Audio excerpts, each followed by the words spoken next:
আসসালামু আলাইকুম। এবারে আমরা অনুশীলনী 3-এর 6 নম্বর অঙ্ক করব।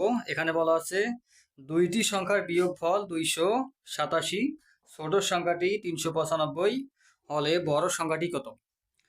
তাহলে দুইটি সংখ্যার বিয়োগফল কত? 287 এবং ছোট সংখ্যাটি কত? 395। তাহলে বলছে কি যে বড় সংখ্যাটি কত?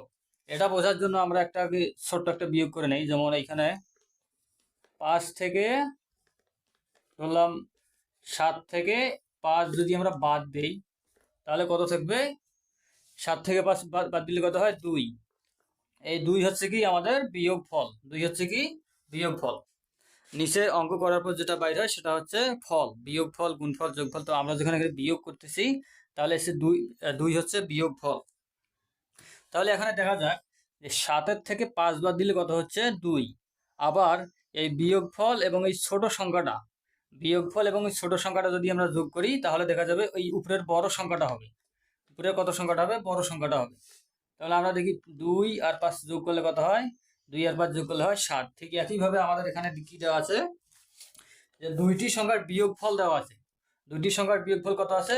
এই যে 287, মানে এই নিচের সংখ্যাটা আমাদের দেওয়া আছে এবং ছোট সংখ্যাটা দেওয়া আছে, এই যে এই সংখ্যাটা আমাদের দেওয়া আছে 5। আর এখানে ছোট সংখ্যাটা কত? 395। তাহলে আমাদের কি বলছে? বড় সংখ্যাটি, মানে এই উপরের সংখ্যাটা আমাদের বের করতে বলছে। তাহলে আমরা এই সংখ্যাটা পাবো কি হবে? এই বিয়োগফল এবং এই ছোট সংখ্যাটা যোগ করব। যোগ করলেই আমরা এই যে বড় সংখ্যাটি পেয়ে যাব। তাহলে আমাদেরকে লিখতে হবে, দেওয়া আছে বিয়োগফল 287 এবং তার নিচে লিখতে হবে ছোট সংখ্যাটি হচ্ছে 395। তাহলে এবার যদি আমরা এটা যোগ করি তাহলে আমরা উত্তর পাবো 682। তাহলে আমাদের লিখতে হবে অতএব বা উত্তর বড় সংখ্যাটি হবে 682।